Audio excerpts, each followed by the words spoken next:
Well, hello. What a funny way of saying hi. Sorry. I think I preemptively started the stream. And then I ran around with the dogs. Okay. Hey. Okay, just trying to get comfortable. All right. Good morning, evening, day, whatever. For me, it's night. 11:21 p.m. Eastern Standard Time.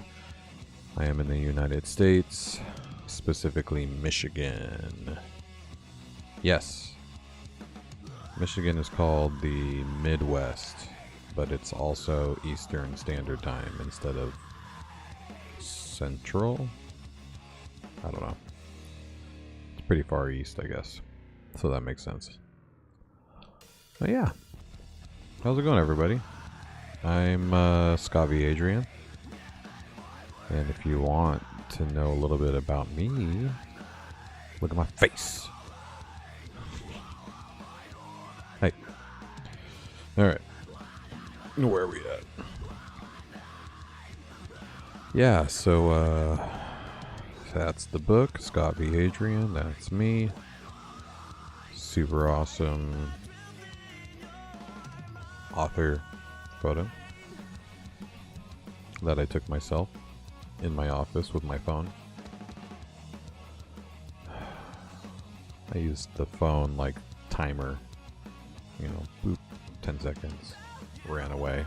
Looked like somebody was taking the picture of me. Ooh. I do a lot of things by myself. For myself, by myself. It's easier. I might have control issues, but I think I just don't want to be disappointed.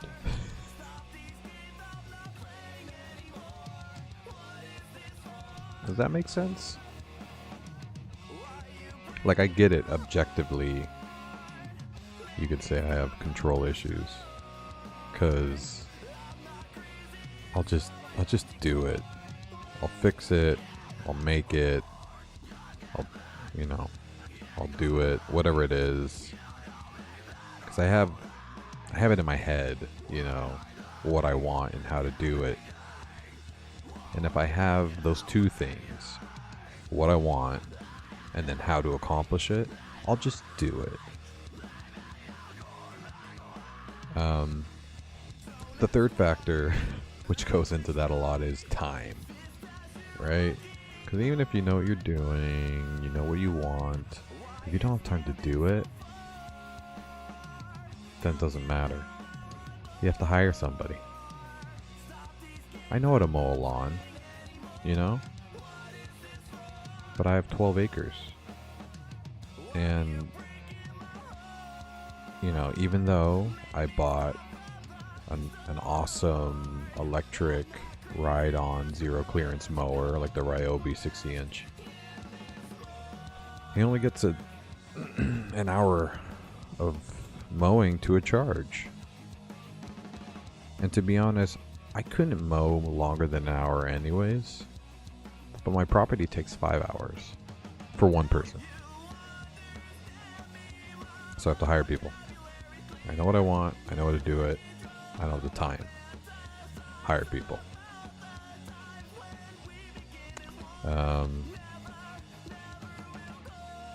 There's other instances where I hire people because maybe I have the time and I know what I want, but I can't do it. Music, instrumentals. I suck at making instrumentals. I know what I want, you know, and I kind of have the time. So maybe it's like half the time. But I can't do it, so I hire somebody. Cover art. I can do it. I have the time. I don't know exactly what I want, though. Hire somebody. You know what I mean? 3 factors. why you need to hire somebody to do something. But, you know, website, I know what I want. I know how to build a website. When I have the time, I do it. Writing of the book, I know what I want, have the time, and I know how to do it, so I do it. Figured it out, I do it. Same for work, you know. If there's like a project that comes up and it requires research into a specific program, you know, if I know what they're asking and I figured out the process, the program, the API, whatever it is, and, you know, obviously I have time because I'm getting paid, then I'll do it. Otherwise, you know, I'll delegate it out. So yeah.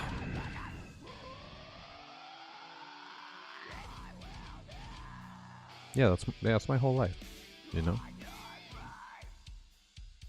And more than not, I'm doing it myself. And that could be control issues. But I'll tell you a story of a time when I hired out, but it didn't go so well. So I wanted to make a trailer, like a legit movie trailer for Orbem, for the release of book 1. And I'm talking cinematic, you know, as cinematic as you could do. Very little major, you know, CGI effects, and mostly just cinematography, using quick cutscenes, good lighting, you know, ways to trick the eyes to not have the best effects in the world. I figure you just have like decent costumes, decent actors, feeling that kind of look similar to the characters, and then just a good narrator with like little voiceovers every now and then from the characters. So I had the idea, I knew what I wanted, and you know, technically I could have made the time to do it, but I didn't know how to hire actors. I didn't know how to rent filming equipment. You know, I could have used a fucking phone or something, but I wanted it to be like, whoa, you know, I want to see this movie kind of thing, you know. So I hired somebody. I hired it out, and I found somebody who was decently priced. It wasn't a super set in stone price because, you know, they gave me an estimate and we agreed on it. But, you know,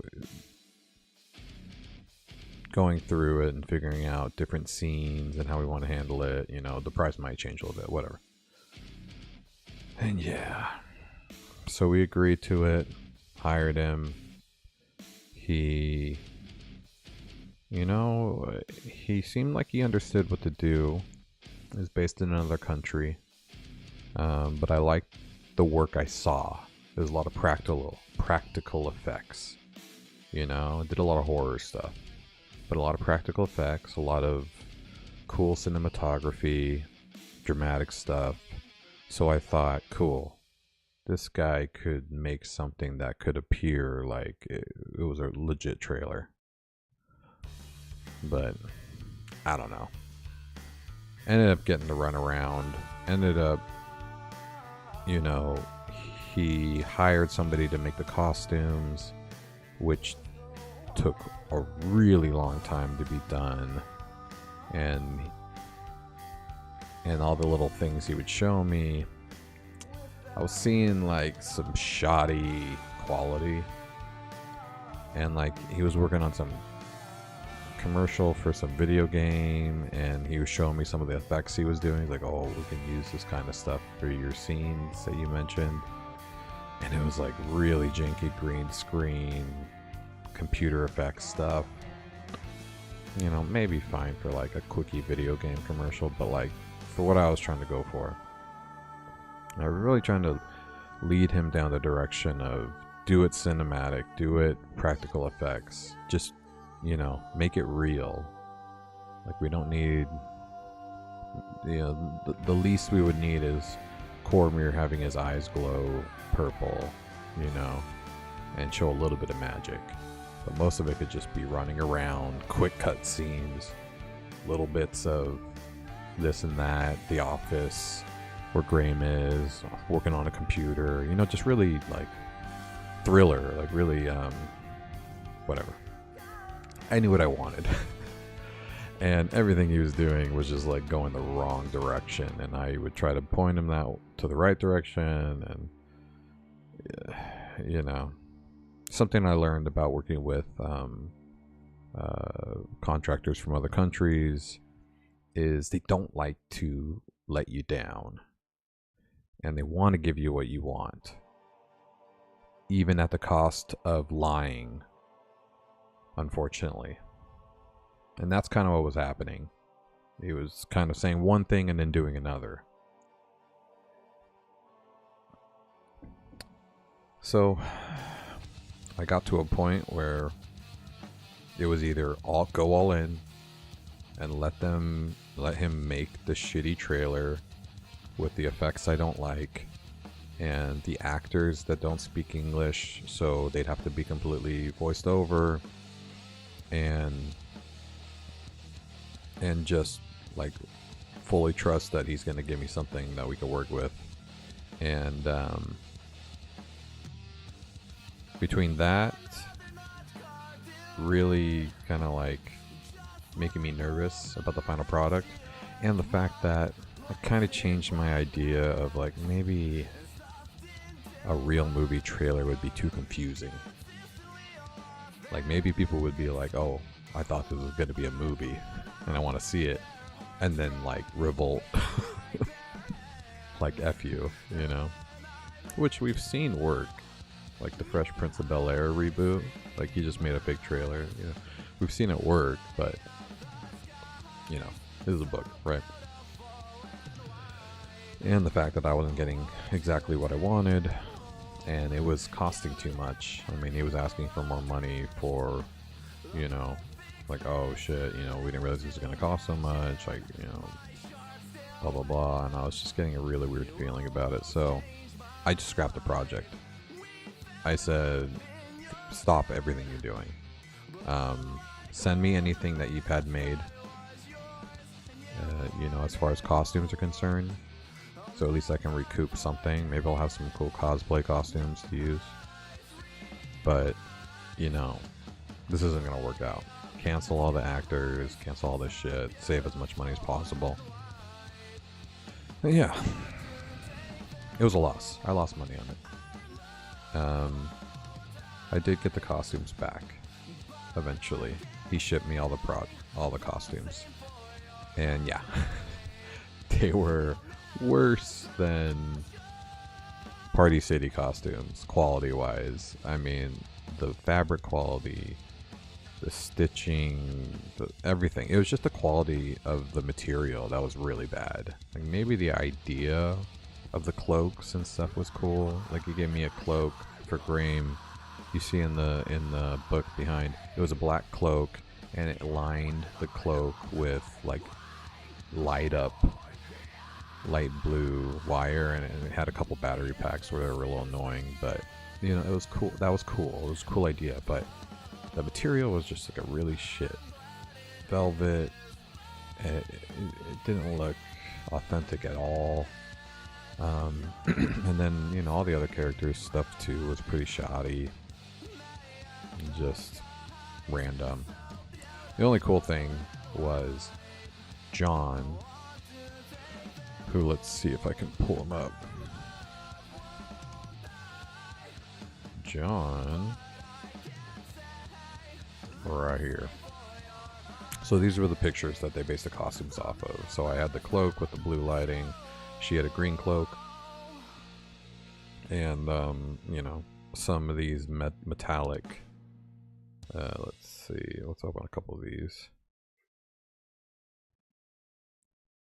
So she had, like, these metallic arm and leg braces, you know, that were made out of foam, and you know, maybe they were kind of cool. Maybe they could pass, but like the cloak material was shit and smelled weird.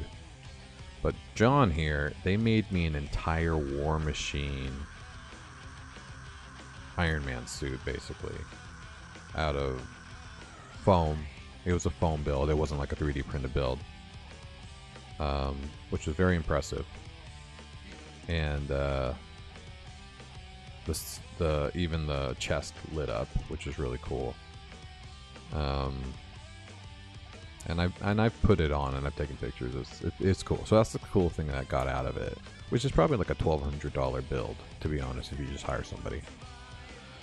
So, you know, I mean, I have really no use for it right now. Maybe if I open a booth, I could have somebody wear it, or I could wear it.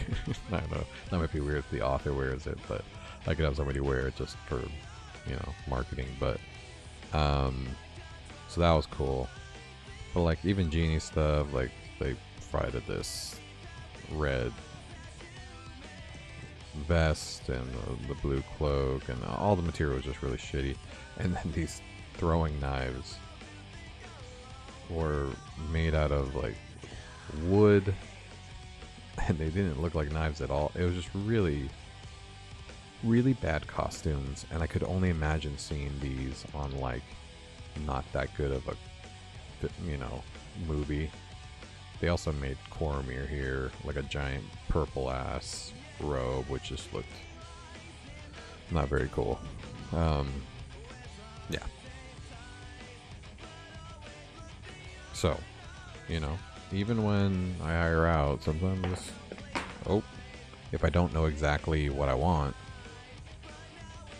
or even if I know exactly what I want, it's just hard for me to convey it. So I get these issues where I'm like, oh, I need to control it. Like, I should have just done it. Maybe, you know, I could have just made a trailer. And I made a trailer eventually which was just like a desk. It's on YouTube. Like a normal book trailer with the book in it and stuff. But anyways, that's the mistakes of marketing I've made.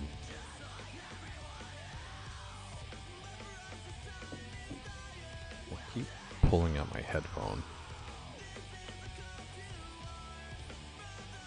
I don't know why they keep pulling out so easily. I know a lot of people do to just wear like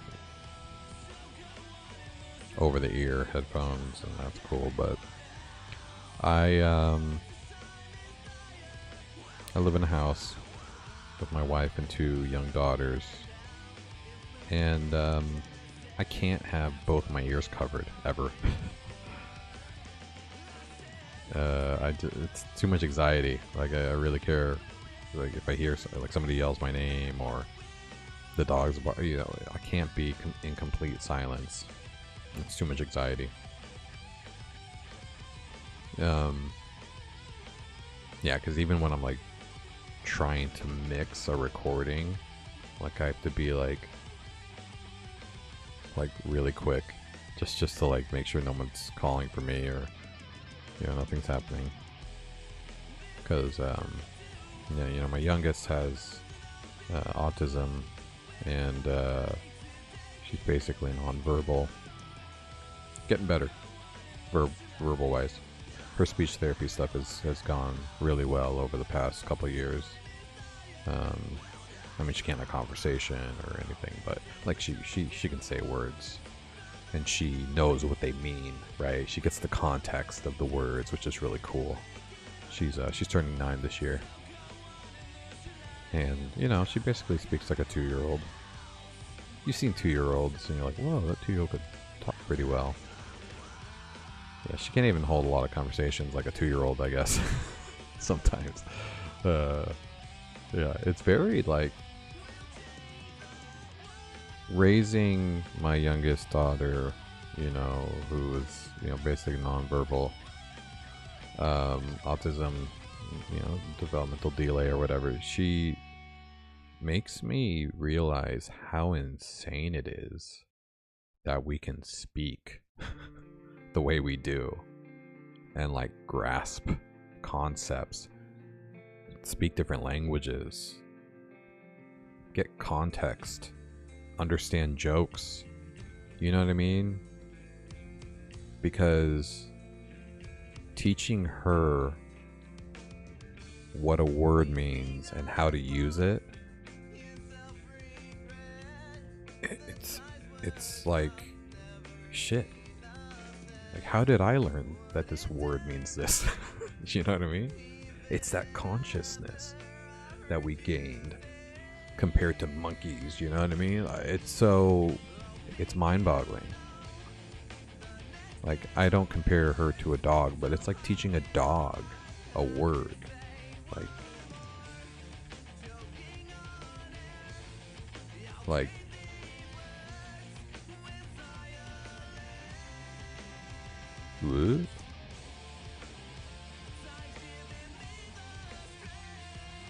No, I got a message. Yeah, it's like teaching a dog. It's like teaching them that, you know, outside means going outside or whatever. It's just this like repetitive process where you have to constantly give context for the word, and then they understand it and they memorize it, and it's like, okay, cool, we get it now, we get this word. But like, if you were gonna say, hey, do you want to go outside, it's like going from just them knowing what outside is and then teaching them how to generalize the word, right? And that is where you're just like, whoa. The fact that our brains can just conceptualize generalizations of words and context, and it's like, what? It's crazy. And it's really smart, you know? That's when I see like 3-year-olds and like having full-on conversations with their parents and stuff. I'm just like, oh my goodness, that's insane. Like you just instinctually develop that ability to know how to talk like that, because they're just absorbing it like a sponge, but then they absorb the concepts and the context of the words. Like, that's crazy. I mean, my oldest is not neurodiverse. She's completely normal. Whatever. I'm not trying to piss people off by saying normal. But, you know, I've lived with a child with autism for 8 years, and I'm lenient with my speech because I think she's one of the greatest people I know, and her ability to just being happy and just find happiness in things, regardless of like the shit around it, and like just the instinctual nature of her personality is really cool. So that's why I don't like when people praise you for raising a neurodiverse child. Not like I'm mad at them, but like I feel a little awkward. Like, oh man, doing such a great job. Oh, you're doing God's work. Just like that little bit of like, oh man, I can't imagine. It's like she's cool. Like what do you mean? Like I don't mind it at all. Do I wish she could brush her teeth better? Yeah, sure. We're working on that though. It might take her 5 years when it takes other kids 5 months, but that's fine. What is my dog doing? He gets so grumpy, my dog. My big black lab, and he just, when he can't get comfortable, he complains. But yeah, that's so.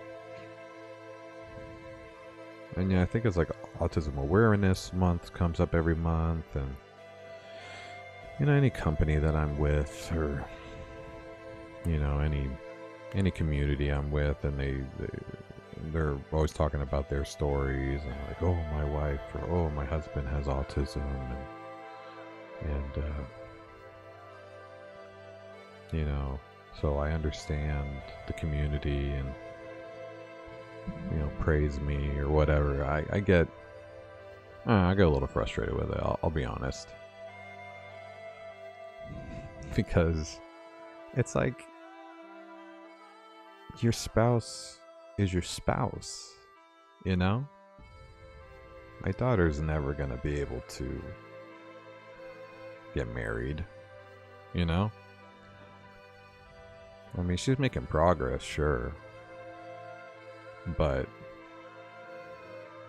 she'll never grasp the complexities of a relationship, a loving relationship that could lead to any normal interactions, like asking someone to marry you. You know, it's and I just heard about a study recently, a troubling study, and one that really actually makes sense to me. Being in this community, again, the community thing is like, whatever. I'm not out rallying or like we get the help we need. I'm in a good position to provide anything that she needs as far as ABA therapy is concerned, special ed schools and stuff. So I'm not hurting. So, but apparently, and this is what makes a lot of sense to me, is that there's been an over-diagnosis of autism as of late, because a lot of people show one or two symptoms of autism, right? Whether it's being awkward, social awkwardness, you know, I mean, that's the main one that comes to mind. Maybe a bit of like obsessive compulsiveness. And then what happens? They go to a doctor. The doctor knows they need help. And then they know the only way that insurance will cover therapy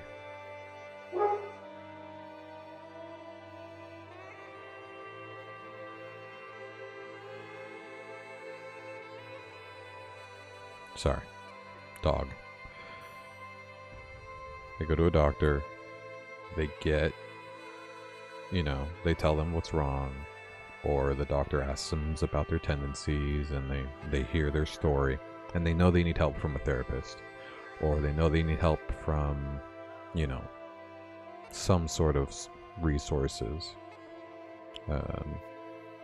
And they know that the only way insurance will provide coverage is if they have a diagnosis. So what happens? Autism. You are now diagnosed with autism. You have my doctor's diagnosis. Now you can ask your insurance for, whatever cognitive behavioral therapy, whatever you need to help you with your awkwardness, your social anxiety, your obsessive tendencies, whatever it, might be. And then, boom, you have autism.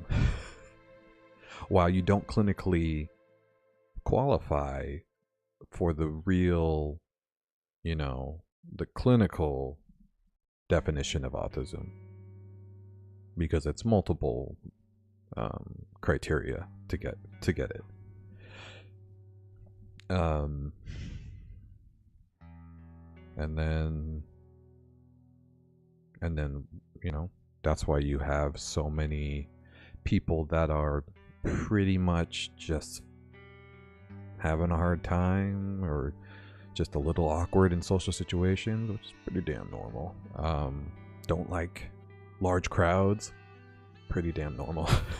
Don't like talking to people, strangers, also pretty normal. And they go around saying, you know, yeah, I have autism. I have a diagnosis, so I have it. And I'll be honest, I've seen a few of these kids in my kids' class.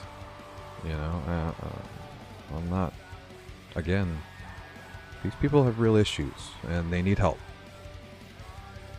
But they're also taking resources away or attention away, you know, from the special ed teachers. Oh, thank you. Backs just followed. Thank you for following and welcome. Sorry, I'm on a rant about autism. I swear I'm going to be building my video game soon. I just have to finish this thought. But yeah, so, you know, the kids in the class definitely need help, definitely need attention. Maybe they are having a harder time in a general setting, in a general class. Sure. But they are fluently able to speak, convey emotion, understand direction, and have basically zero issues in an educational setting. Beyond, maybe they act weird around kids, or they say weird things to kids, or kids think they're weird. Which, you know, that's also pretty normal. And again, they take away attention from the kids that really need the attention. Unfortunately, like my daughter.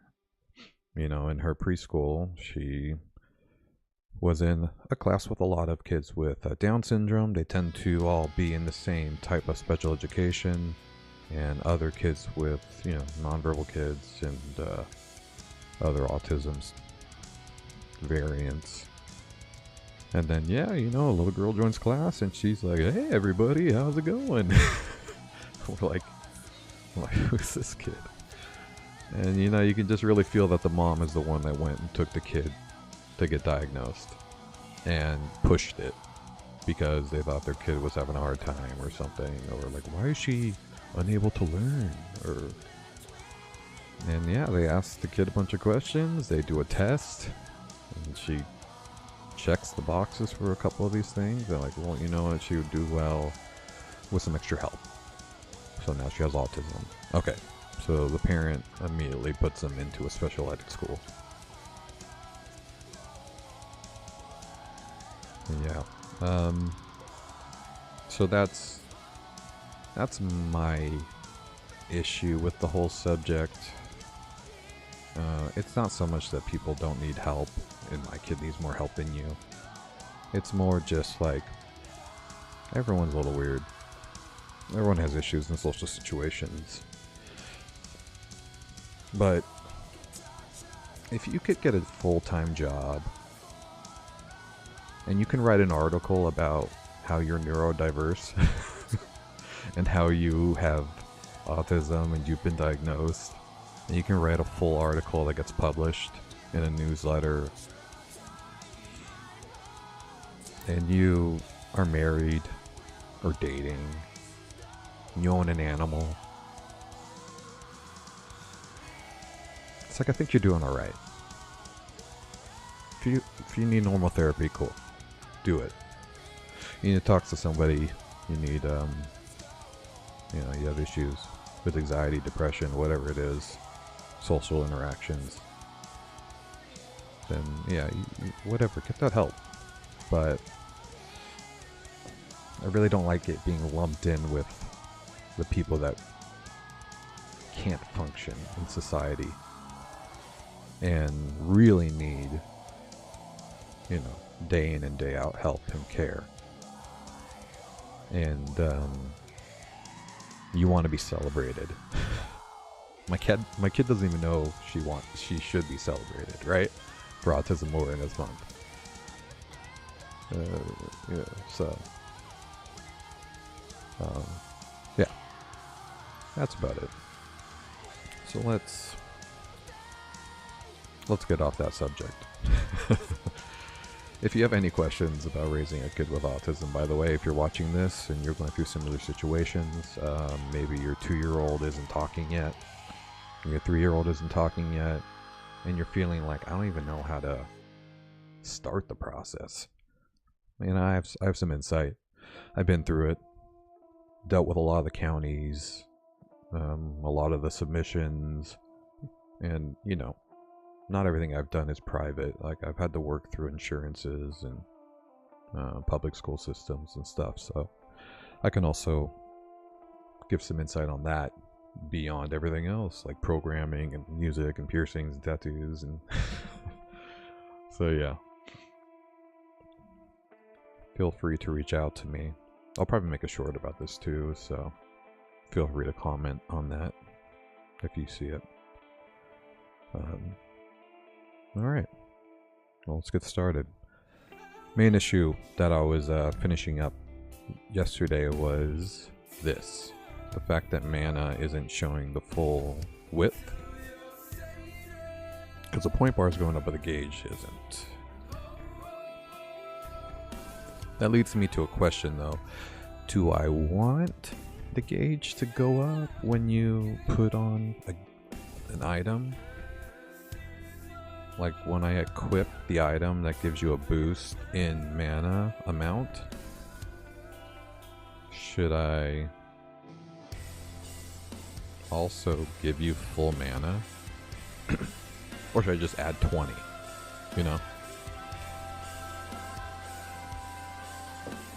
Because if I use, Fireball and it goes down, boop. Right. So if I use some mana and then I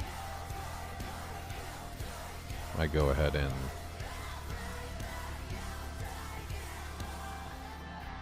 take it away, will it take 20 away? Should I do that? Because it gives you 20 when you equip it. This is one of the things where I wish I played RPGs. And I kind of like knew how other games did this. My RPGs are Pokemon. I'm talking about like pixel versions. Pokemon. And they don't really have any magic. Zelda. I don't remember the interface for Zelda. I don't know. Stuff you just don't pay attention to. So let's do this. If we go in. So what I want to do is, see, this is the gauge, health amount, mana amount. So this should be making it 120. That's what I'm confused about, because the amount's going up. Oh, maybe the query selector gauge isn't working. Hold on. What is bar? Bar is mana. Oh, hold on.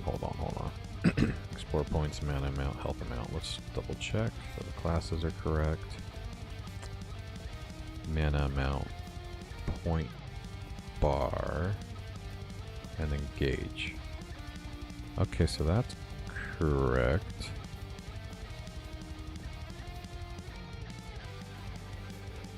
So, yes.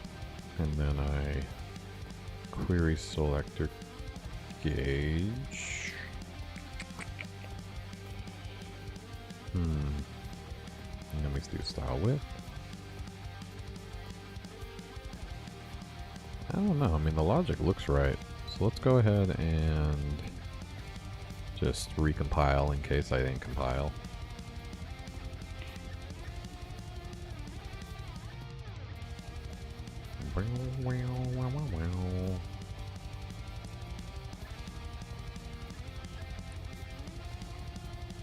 Betabax. Bitakabax. I'm gonna understand your name, Bitakabax. You're gonna have to tell me about it when you are able to chat. Welcome, by the way, Bitakabax. I think that's it. I have the the screen kind of small. I mean, it's as big as it can be, but so I couldn't really read it when it came up on the prompt. But I think it's Bitakabax. Bitakabax. The emphasis on the syllable will make a big difference. Okay, let's double check. So when I equipped, well, it's unequipped. Oh, look at that. Gave me full. Well, that's not good. So you can just get full mana when you unequip. Because the problem is, like, if I refresh, I bet it's not full. Yeah, see, it's not full. So I have to actually not just do that. I need to get the current, which I should have. Oh yeah, here we go.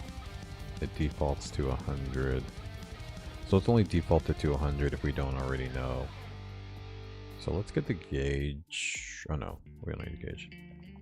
Health bar. Then health bar dot. I'm gonna start using data set. Data set amount. Otherwise 100. And then mana bar. Otherwise. Oh shit, I did it backwards. Why are you so dumb, bruh? Mana bar.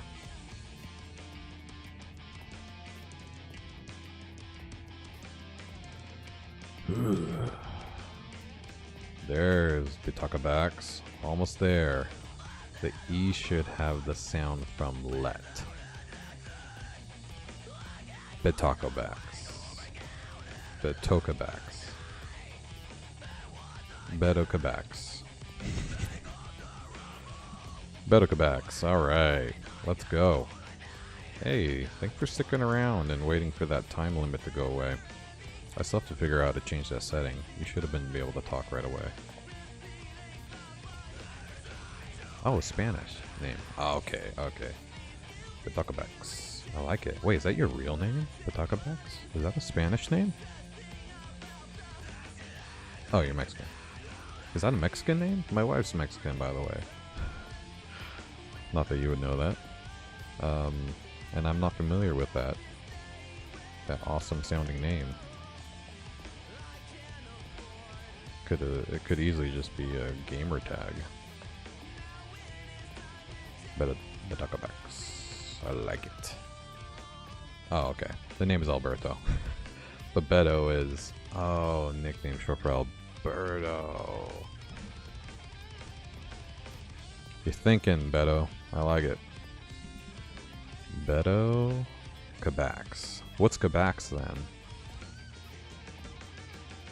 Alberto, Beto. Yep. Makes sense to me. Fantastic. Are you in Mexico? Or are you just Mexican? I don't assume your location.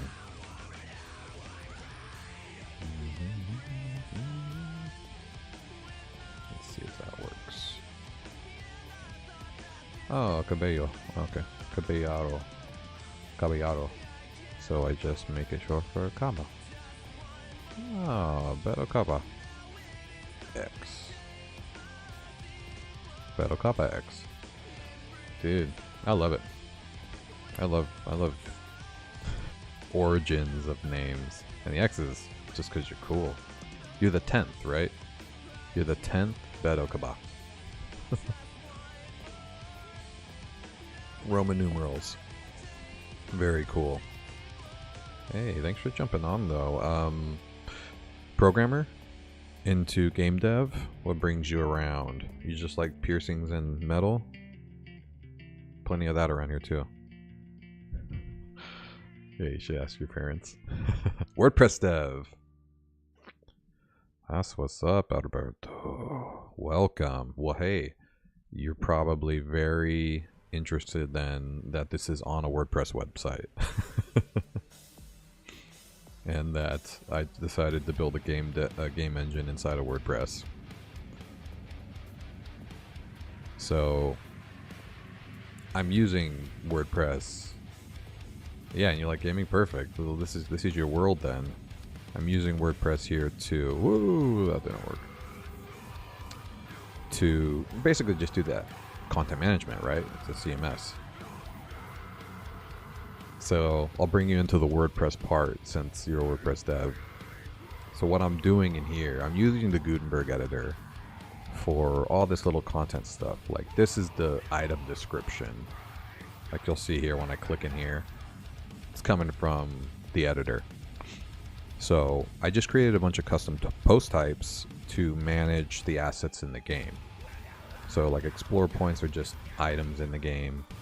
I have explore areas, which are the areas in the game you could go to. And each of them has a, I'll give you a minute, you'll be back really soon. Daughter's sleep time. Take care of her. I'll continue my deving until then, because obviously my mana bar is much too large. So wait, why are you 5020 instead of 120? Data set amount. Oh, that's right, because I'm starting with it. Shit. So I can't use this as... Yeah, so the default needs to remain 100. Because it'll, every time I loop, it'll change it. Alright, in that case, so it starts at 100. I'm adding the amount of the gear, but what I don't want is it to start with 100 if it's less than 100. Let's do that then. How do I do that? Basically the same shit. No, that's not the same shit. Oh, whoops, let's go back. Let's add this back, but instead we'll do this. If 100 is greater than, then we'll use it.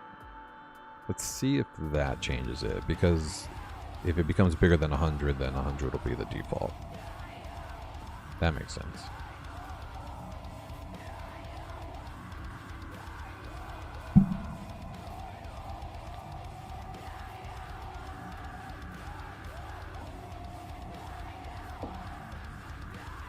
Alright, let's double check. Let's see if that did something.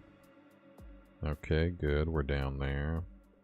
Kind of feel like I should go back and restart the game, but I just want to make sure it says go giant. Unequipped.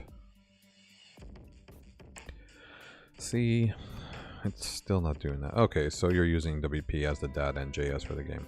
Yeah, so all this stuff, I just have a bunch of custom fields defining the things I need for the area. Like for area, I need to define where the trigger to go to the area is. So I have a taxonomy here. So in this case, the Foresight building is inside the CEO office, because when you go to the office, you need a door to get you back. And then I have this explore point positions. These are custom fields. So this is all just positioning for the trigger point when you move the character and collide with it. You know, what makes you go to the area. And then I have, you know, the music that plays when you're in that room. And I have the map SVG that loads. And there's two different SVGs. You have the pretty one, and then you have the collision point one. So I'm doing something kind of creative here. If you see, I have collision points when I'm moving back and forth. And what I'm doing is I'm literally using, if you see here, where is it? Is it in the default map? SVG? Yeah, here we go. I'm literally using the SVG rectangles. You see these? Look at that. The magic is gone now. Now you know how it works. I'm literally using an SVG, and I'm just you know, using these recs as collision points between my character and these rectangle tags. And that's how I can tell, you know, to move them back. Is this an experiment only, or you did something similar in the past? This is 100% from scratch. I've been a WordPress programmer for about 16 years almost, and you know, a website programmer for 20. So it's just, I know how to work with vanilla JavaScript and styling and WordPress. So, and I know what I want. So I'm just kind of being creative and getting there. But yeah, this is all just trial and error right now. You know, I know when I hit the arrow keys up, down, left, right, that I can register an event, right? So, I mean, again, once you know under the hood what's actually happening, you see this right here, top, left. Everything is just top and left positioning. So when I go left, I have a set interval that's set to 20 milliseconds, and it's looking for me to click the arrow. That's cool. I wish I know that much of WordPress. I've been working with it for about 7 years, but I don't know how to use it that much. Yeah, I mean, honestly, I used to work for Disney, I used to work for Universal, and I used to work for Warner Brothers, and I've been working for enterprise level sites for a very long time. So I've had to not just use WordPress for the normal sense. I've been using it for enterprise level sites for a long time, which requires a lot of custom UI development on the front end to overcome the things that WordPress doesn't have, right? And same for the back end, you know. I register all my own post types and my own taxonomy. Like, I don't use ACF or anything. I don't use I don't use Elementor or anything like that. And this is my own theme that I developed for the site. And it's actually just my marketing site. So, you know, this is my book, Orbem. It's a sci-fi fantasy crossover novel. That's, you know, it's available on Amazon. And it's this is the universe I've been creating basically in my free time. Book 2 comes out July 1st, and it's going to be a 4-part series. I'll buy that book for my wife. Heck yeah, man. Definitely. I'll throw this in the chat for you. Feel free. And so I'm building a game it's going to be a standalone basically, to, you know, get people interested in the universe. Right now, this is my marketing site. There is a game already available. It's called Orbem Explorer. This is like 1.0. And basically all it is you choose a character and you walk around. And it just basically lets you walk around the Orbem map and just kind of tells you little things about each landmark. And I built this about 4 years ago. And it, you know, it was supposed to be like people read the book and then they can go here and be like, ooh, I'm walking around Orbem, you know, I just read about this place. I want to go to fucking Guillemont. I want to go see the Academy. And you could go to different areas. And I was like, that's cool. And this is all just in WordPress. And I came up with some creative ways to get you to be able to scroll like an RPG and follow the character around within the website. But I want to create a standalone game where people could play it regardless of the book and follow the whole story, which will follow the book series. That's really cool. My wife is always talking about the maps on books, so it's really cool. Hey, yeah, well, if you get the actual book,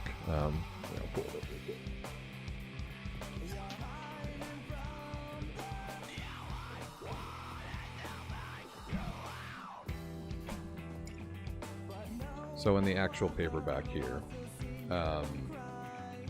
if you go about halfway in, this is basically the same map from the video game. I had an artist rebuild it kind of in a more, I don't know, illustrative way. But yeah, I always love maps of a universe that you're reading about. Gives you really good context. Yeah, cartoonish, exactly. Yeah, because it's supposed to be a pixel art game. And then, you know, the map in here, it's supposed to be like a parchment map. And, yeah, so this game should get people thinking about Orbem and be like, oh, I like the game's storyline. You know, maybe I'll check out the book series. So, just another marketing technique. There's a lot of cool things you can do, too. By the way, I never answered. I'm in California, but we are from Mexico. Awesome, dude. So I'm actually in Michigan right now, so I'm Eastern time. But I've only been here for 2 years. I grew up in California, so I was in California for like 34 years. And that's why I was in Burbank, so that's why I was working at Disney and Warner Brothers and stuff. That's where all their studios are. What part are you, North or SoCal?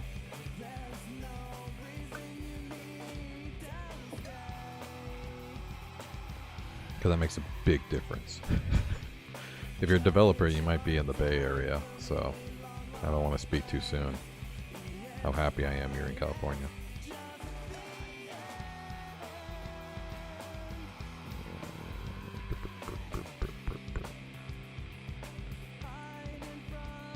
Really good. Not sure about geography yet, but I'm on south. Desert practically. Okay. That makes sense. So did you just move to California, or like this is pretty recent, or you've been there for a little while now? Working for a company in San Diego. Hell yeah. Yeah, that's SoCal. That's great. Yeah, my wife lived in San Diego for a while. Right before we started reconnecting. San Diego's great. You know, it's just, you know, I grew up in the valley, so did she. So San Diego's like a couple hour drive. Are you working remote, I'm guessing? Or do you have to hoof it to the office every now and then?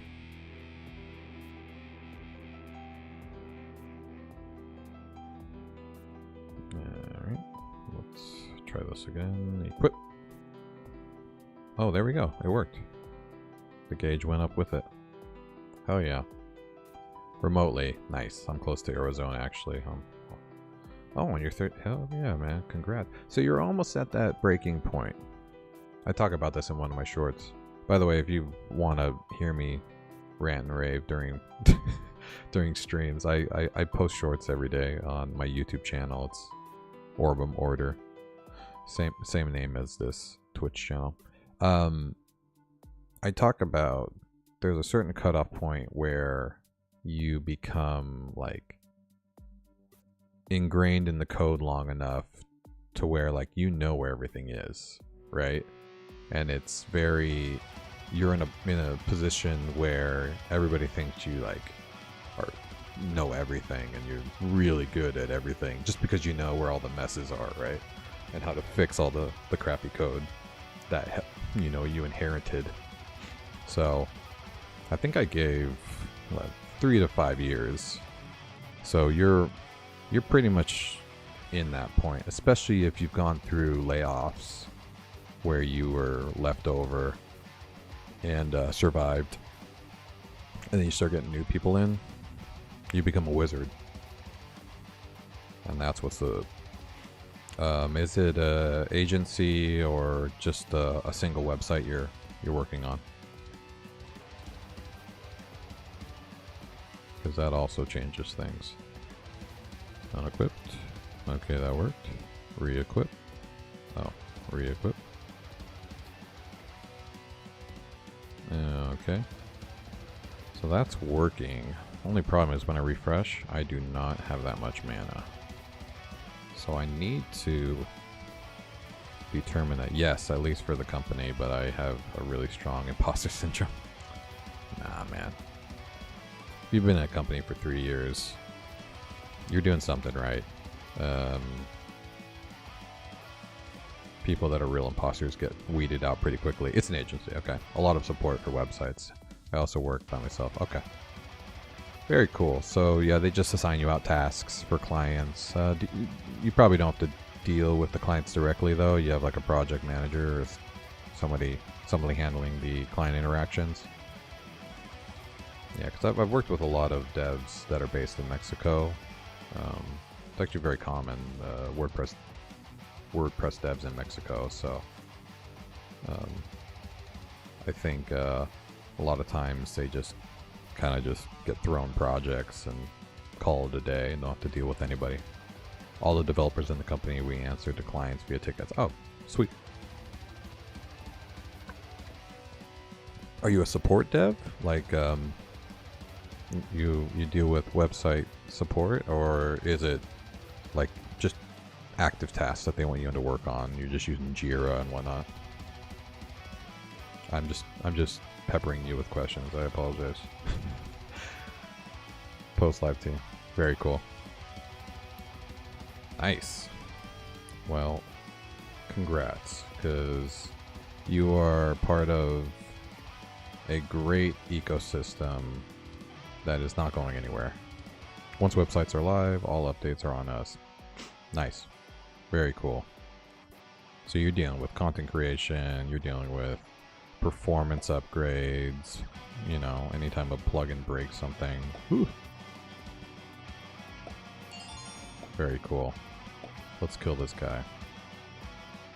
Yeah, by the way, any of the music you hear in the background is my band's or anything that I've recorded. I do singing, screaming. This is just instrumental from one of my songs, but it keeps me from getting DMCA'd, like, copyright. But if any of the songs tickle your fancy, feel free to ask and I can either shoot you a link or tell you that it's not available because it's an old band. So you do many things. Start following me because I heard you talking about autism. Oh, great. Are you, you know somebody with autism, or you have a kid with autism? Yeah, I don't know. I just kind of jumped into that topic just because I saw recently at a coffee shop today, actually, they had this whole section about autism awareness and the T-shirts and like a sticker that said, you know, I'm a dad with a child with autism. You know, they're my favorite, or something like that. I don't forget what it said. And yeah, not autism, but we suspect my wife and daughter might have ADHD. Oh, okay. So a neurodiverse crowd. Yeah, ADHD is a hard one. It's a really hard one. Like, it's a lot of time kids with autism also have ADHD. And it's hard to diagnose, especially early on. Because kids have so much energy, right? And no kid likes to focus on anything boring. So it's like, are they just being a kid? Or is there something extra and we really need some extra help?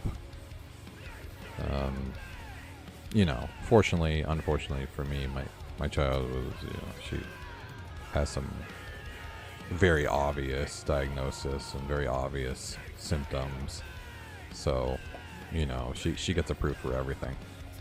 But, yeah, that's a rough one. Especially when you're an adult. ADHD when you're an adult. What a nightmare. At least you can mess around with drugs and try it out.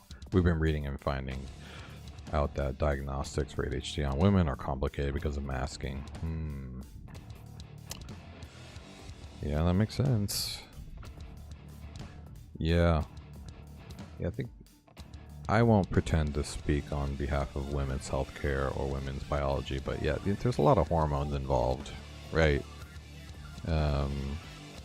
And women perpetually will always have hormone fluctuations and stuff like that their whole lives. So yeah, I don't that's pretty rough, but yeah, happy we can connect on some sort of level.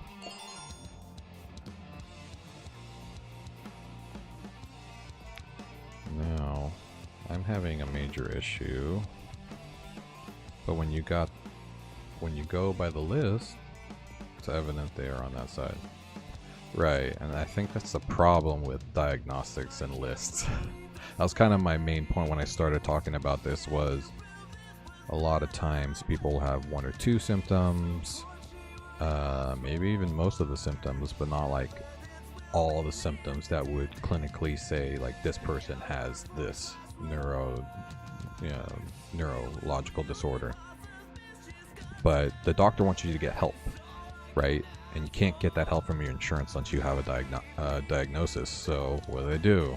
They diagnose you with it. And that's what's happening a lot in the autism world. You know, people are just getting diagnoses and they now they have autism, or now they have ADHD. You're going to Mexico for my daughter. Oh, okay. Yeah, I mean, you have that support system and the doctor system. That makes a lot of sense.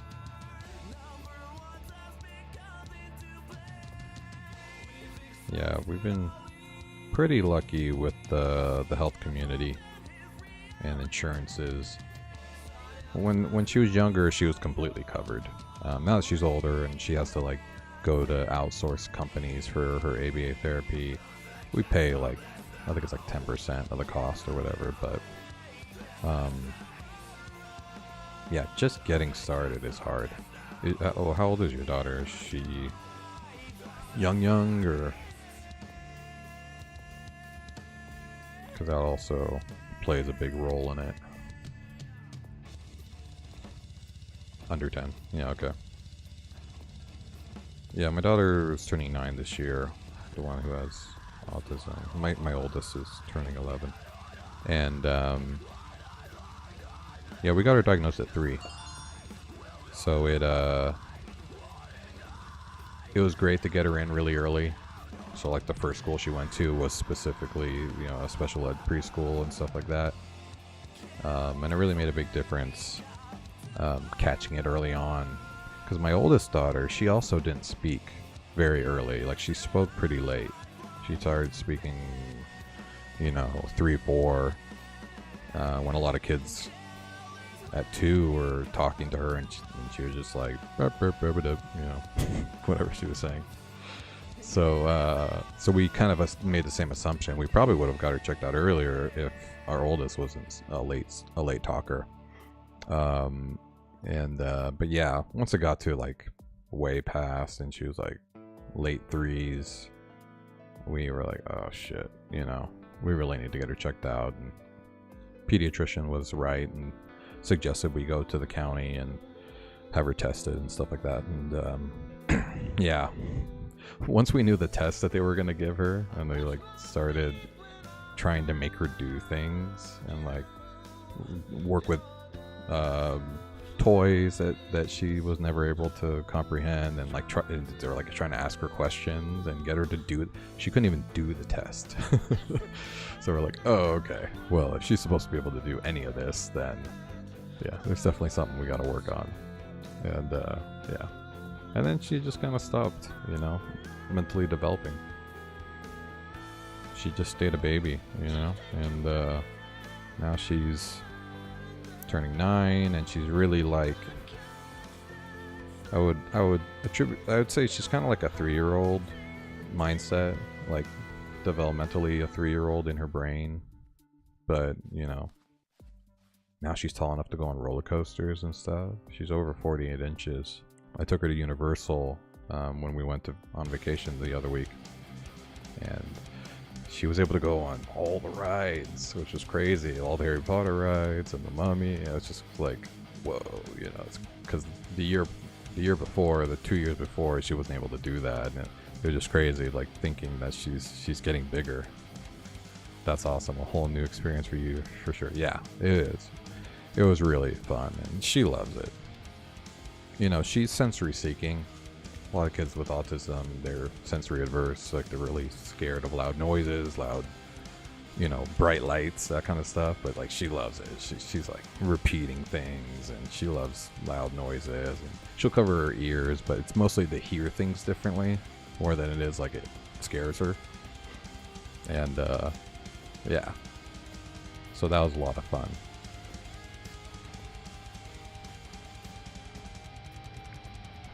How did I die so quick? I ran out of health. Alright. So we really need to figure out... So it's at 100.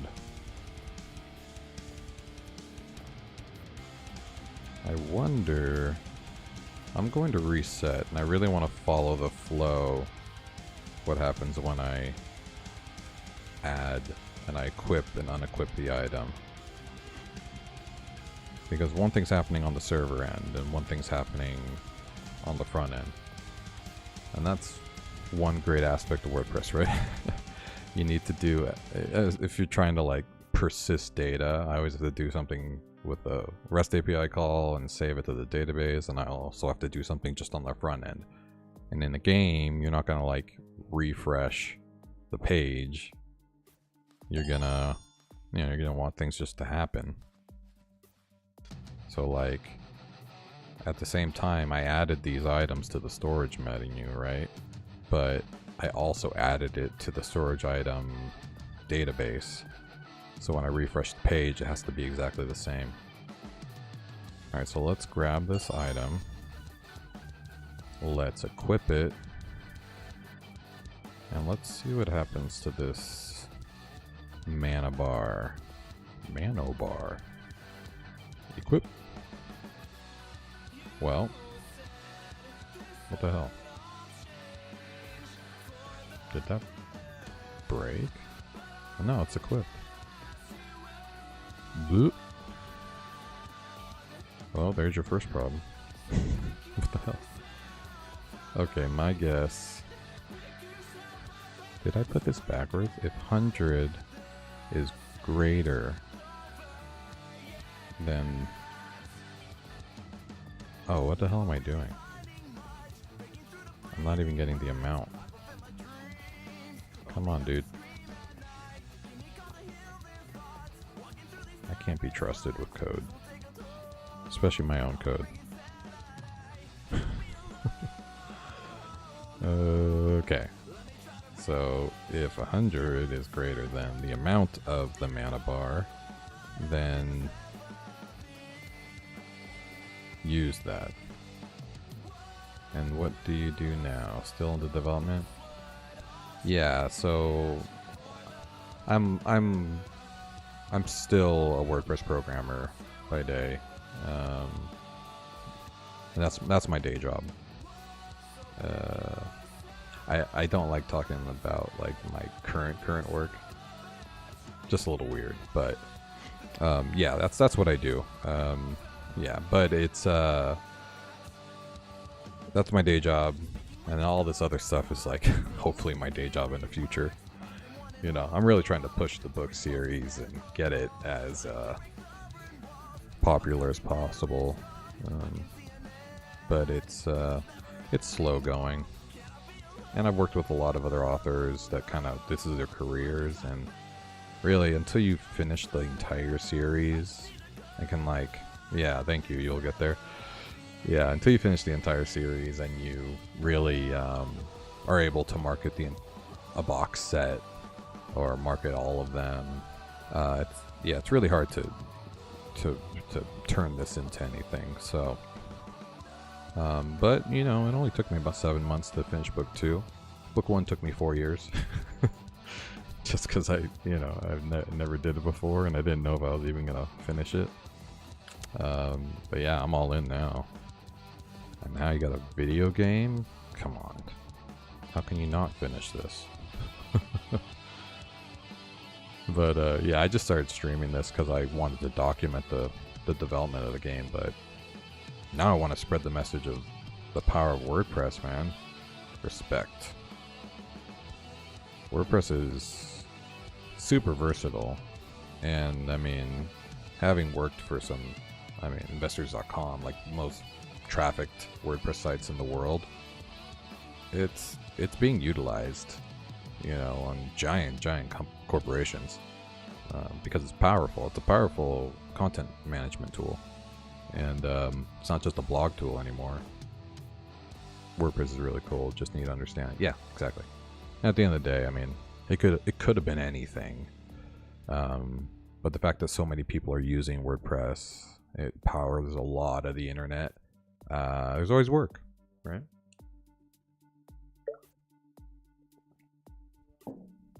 There's also a lot of developers out there, which I call Elementor developers, who just use the themes and the plugins and they don't know how they work, which those are really, they're not WordPress developers, they're WordPress users, right? Because if you're not programming it, or if you're not able to understand at least how it's built in a way, the theme or whatnot. Like, I'm fine with theme builders and, you know, starter plugins, and I mean, honestly, is like the new movement on web agencies with Webflow. Yeah, I know. Just trying to be as no code as possible, right? And that's fine for a lot of companies. Because a lot of companies don't need a super custom website. Like, if you don't have an RPG video game built into your website, it's okay, I mean, but I really get peace from coding and stuff. Yeah, no, 100%. And, you know, you're trusting developers because they're building the plugins, they're building the themes. You're trusting them with your website because every time they do an update, they can destroy your website. Gutenberg updates, it can destroy your website, right? The HTML changes. You know how many times Gutenberg has destroyed the websites I'm building or I worked on because they changed their HTML structure or their class styling or something?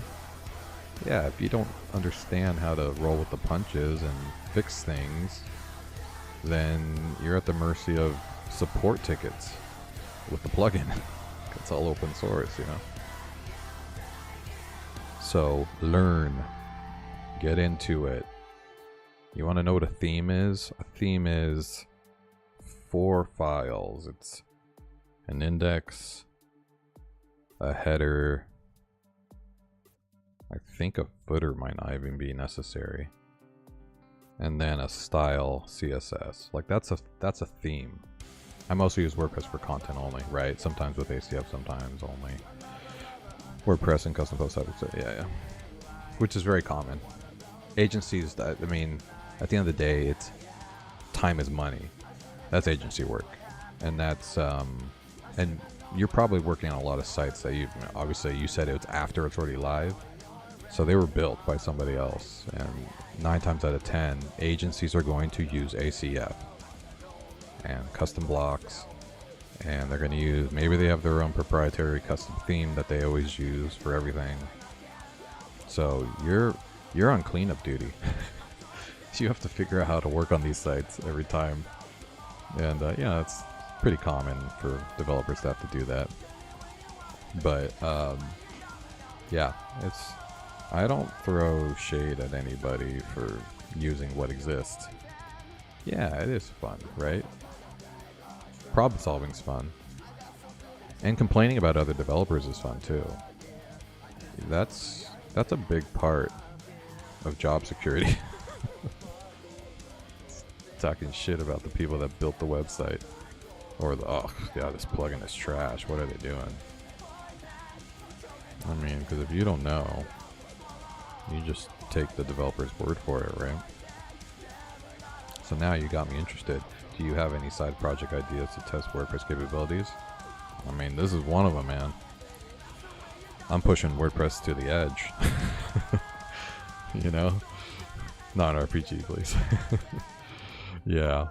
No, yeah, I always have some sort of side business going on. I mean, if you go to, what is it? GreatScottPlugins.com. You know, got some custom websites and plugins and stuff that me and another Scott have been working on just on the side, with AI image generation and, maybe AI content recycling, dynamic tools, title tools and stuff like that. And then, we have different ways of handling website content and stuff like that. And then, yeah, but I authored a bunch of WordPress plugins, so I'm in the ecosystem. Like if you go to share this, so this is one of my plugins, the share buttons plugin. You'll see here, Scott Orbem. These are all my plugins that I authored. Some of them have a lot, like the Google Analytics plugin. This is over 100,000 active installs. You see this sweet URL, Google Analytics. Yeah.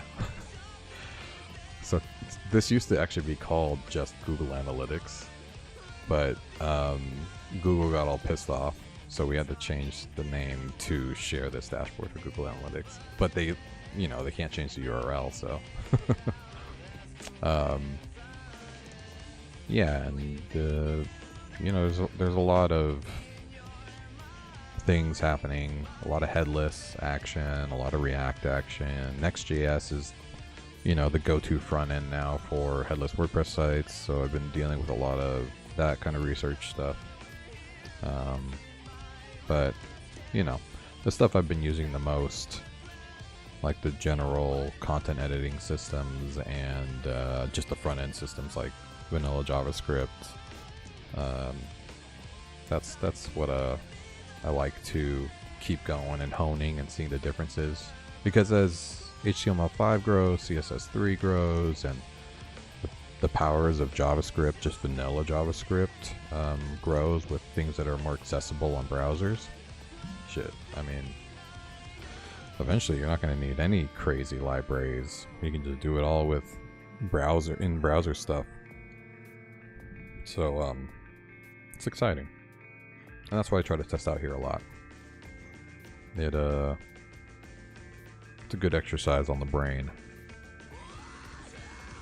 Yeah, everything has been covered. Yeah, when you go to those sites, like, oh, is this function covered now? It's like, yeah, dude, they pick that shit up so quick now. Firefox and Google and all the browsers. And we were successful in getting rid of Internet Explorer. I don't know who we is, but I sure have complained for years. So now we're good. I'm in love with the new CSS text wrap pretty. Text wrap pretty. What's that?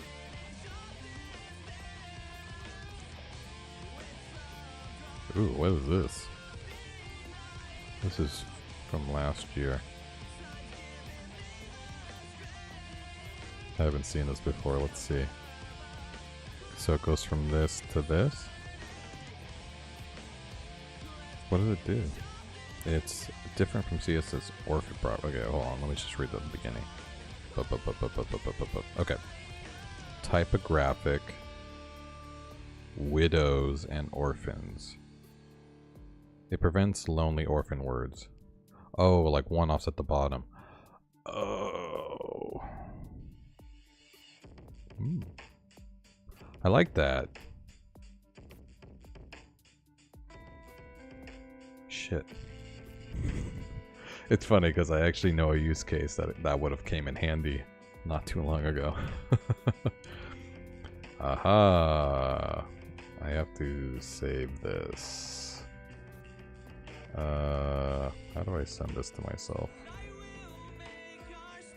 Oh, you're a graphic design engineer, so you do UX UI design. You working in Figma and stuff, or?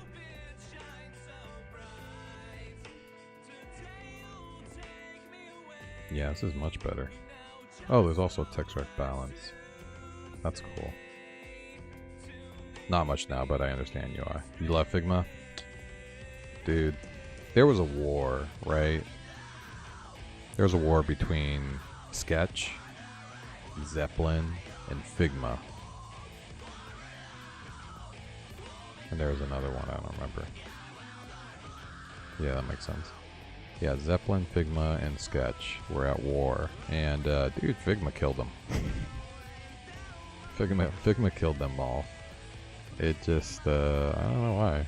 It just is the easiest to use. Designers that could use it really well could prototype entire interfaces and UI complex stuff, and it just made it so much better.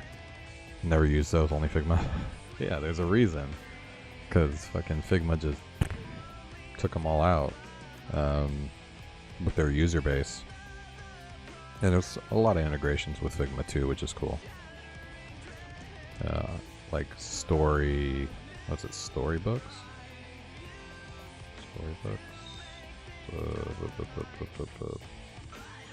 Component, library, storybook. So like there's this whole storybook system where designers can basically develop. If you need help with the game design, let me know. I would love to help. Awesome, man. I appreciate that. Yeah, I'm always looking for more help, especially when it comes to design. I mean, I started my career as a high volume photo retoucher, doing like 1,000 to 2,000 product photos a day, working for a photo studio. And I did a lot of graphic design early on for my bands and, you know, other people. So I'm a Photoshop whiz, but I've learned I'm not a good designer. Like, I built my website and I designed it, and, you know, I kind of know what looks good and what doesn't look good when I see it. But I have to build something before I could, you know, iterate on it and make it better. And that's not the right way. It doesn't work for me. So nothing I make looks super professional. And so I really appreciate a good designer, a good UX UI designer. You're a good executor. If you know what you want, I can do it. Yeah, see, that's interpreting, you know, the ask is a big deal. Like I can basically come up with like the functionalities that I want to show on the front end and stuff, but then when I put it to work, it's like it looks okay, but I don't know what word to use there. No, it's executor. I just pronounce it executor, like I'm the executor of your estate. Yeah, it's executor. That's you're right. You got it. I think executor sounds fine. I mean, it sounds like you're killing somebody too, but I think executor with an OR would have been a killer. I could be wrong. But yeah, man. Let's double check here. A good way for us to stay in touch is if this Discord link works. Yes. If you go to orbemortar.com, yeah, I'll just shoot a link in here. Boop, boop, boop, boop, boop.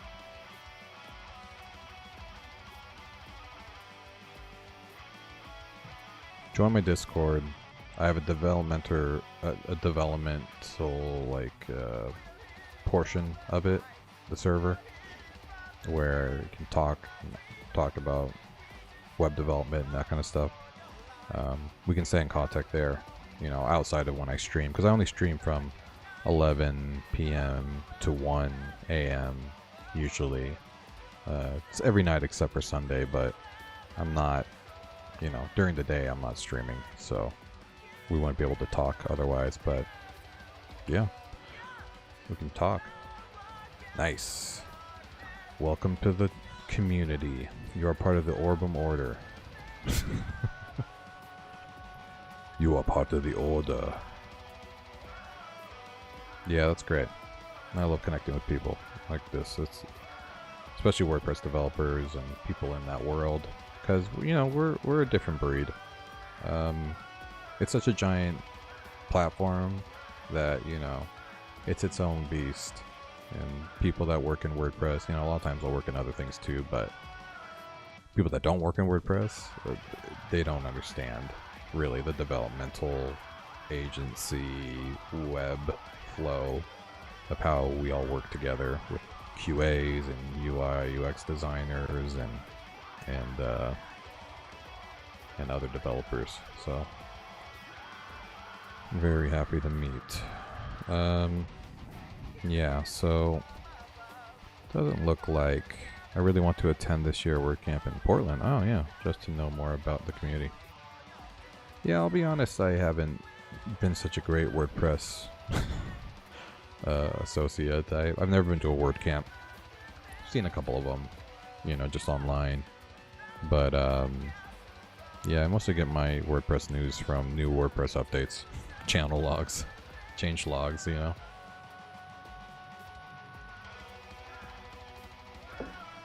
Because if I'm not getting paid to do it, I don't tend to learn it. So I definitely don't know a lot that other people that are more active in the programming community know, because they're just testing things out all the time, like the newest REST API, the newest JavaScript framework, you know.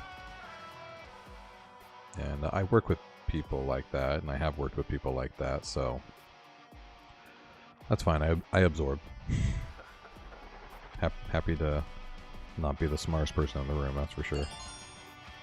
During the COVID, I really lost my faith on being a WordPress dev, but it gave me a job in the US, so I'm really happy to spend my time WordPress now. It's great to hear, man.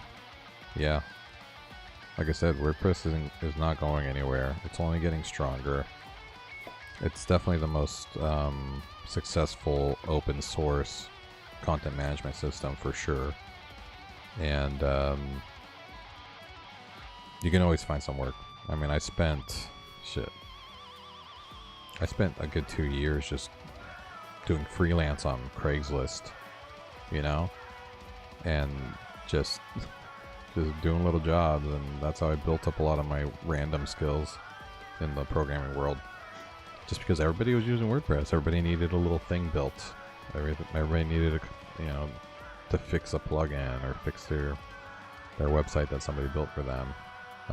And you know, you're doing a lot of that with the post live portions.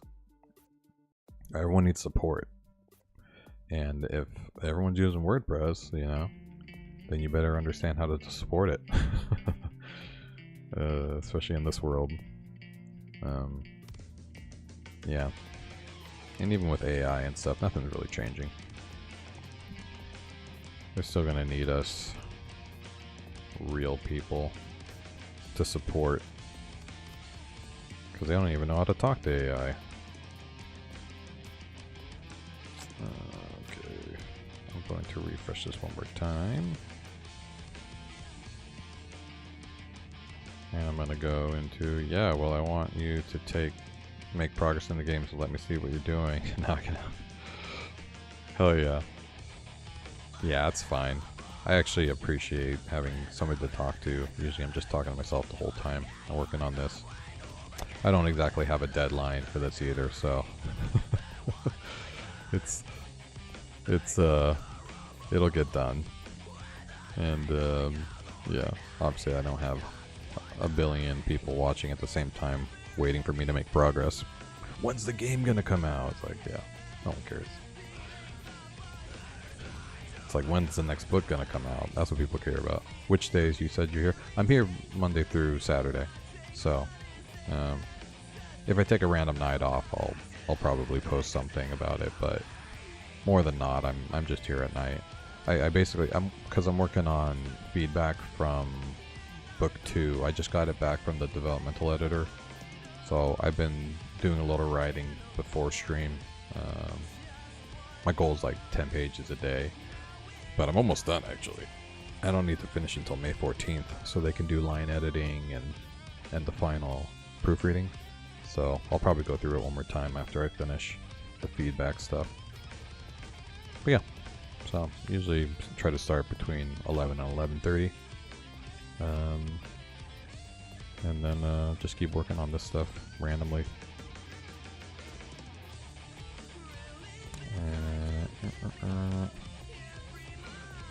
Oh, man. Yeah, because the logic here makes sense. Obviously, I go through it. I get the gear. I got the health bar amount. I basically have check if it's less than 100 and then use it. Otherwise, just use 100. Great. I'll try to come at least one day a week. Awesome, Beto. Alberto, you're my new friend. I appreciate your time. Yeah, no, that's great. Come hang out, talk with me. I get randos coming in every now and then too, and it's always good. I even, I like the people that don't know anything about programming too. That's always interesting. They're like, "What the hell are you doing?" Maybe they're just here to hear the music, but love having a WordPress community person because you understand how ridiculous this is. What I'm working on.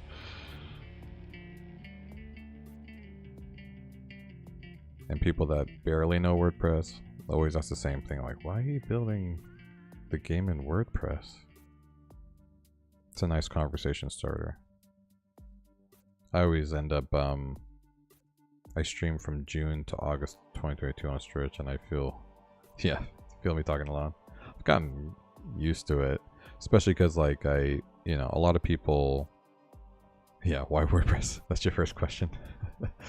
Yeah, it is really, because I mean, there's so many game engines, right? Godot and Game Maker Studios, RPG Maker, all those, all those platforms that are everything that I'm building, they already have made, but like I said, there's a lot of benefits having it integrated into the website.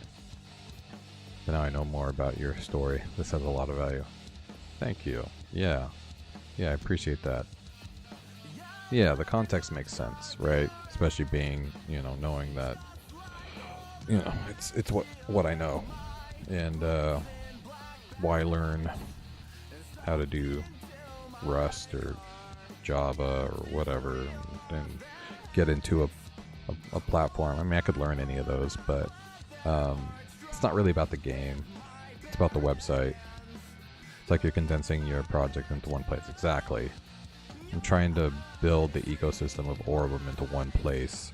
Like, the music's on the website. I have a store that has the book and all my merch. And I want the video game to be part of it.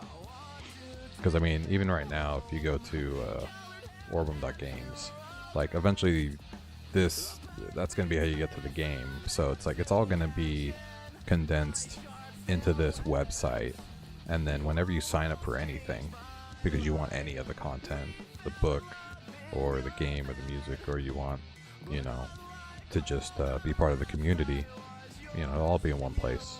Make it easier on myself, and I can manage it myself most of the time. Maybe not the designing, might need you for that. But at least I'll be able to manage the dev most days. Hell yeah. Beto's on board. Alright. So I think I'm going to leave off. I'm going to just look at what's going on one more time when I equip. Because what's not happening is when you first equip, the front end is definitely not giving me what I need. Because my guess is I'm at 100. So it's not greater than 100. So it starts at 100. And then mana amount is right here. And the gear amount should be 20. So yeah, this should just work. I'm not 100% sure why this wouldn't work right out of the box. Let's double check here. I might have to console it out. Yeah, see, it just doesn't it doesn't work. So I'm guessing that whole data amount logic I did. Like, we know that the server side works fine. Let's double check this unequip work again. I know that was working before. Yeah, unequip works fine. But I'm back to the same problem where equip doesn't work. So yeah, I'll have to dig into it. But yep, this is about my time to head out and get some sleep. It's 1 a.m. my time. So really appreciate you being here, Beto. Hey, do you want me to raid anybody? Yeah, great talking to you too. Do you have a streamer you like to jump on and watch every now and then, or you want to pick one? I always like raiding people. You don't know anyone? Well then I'll pick one if they're on. And you can just pop in, say hi, and pop out. Just pop in, say hi, and pop out. Oh, there is a echo. Alright, let me check here. I'm gonna go to the stream manager. Let's see who's available for raid. Grumblepug's on. This guy's cool. So Grumblepug's cool. He's another game developer. He's got a lot more followers than I do, but he's building this really cool, like, he's using Godot, I think. Yeah, Godot or Game Maker, I forget which one. And he's building like this weird bat game. So I'm gonna send you there, and he's gonna say hi to me, because I always raid him.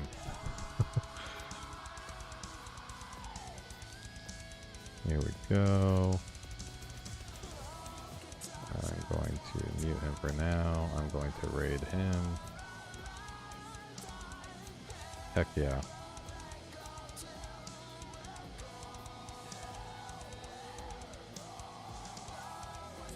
Doop, doop, doop, doop, doop. 3, 2, 1, let's raid.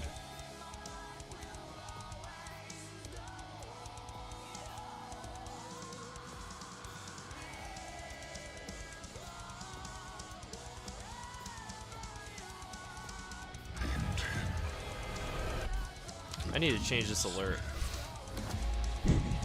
Getting sick of this song.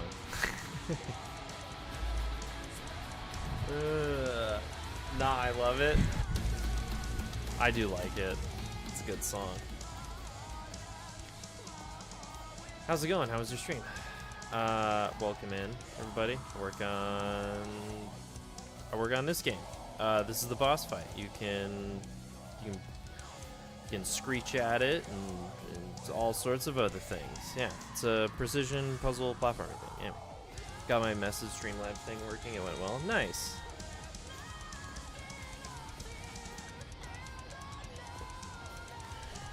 All right.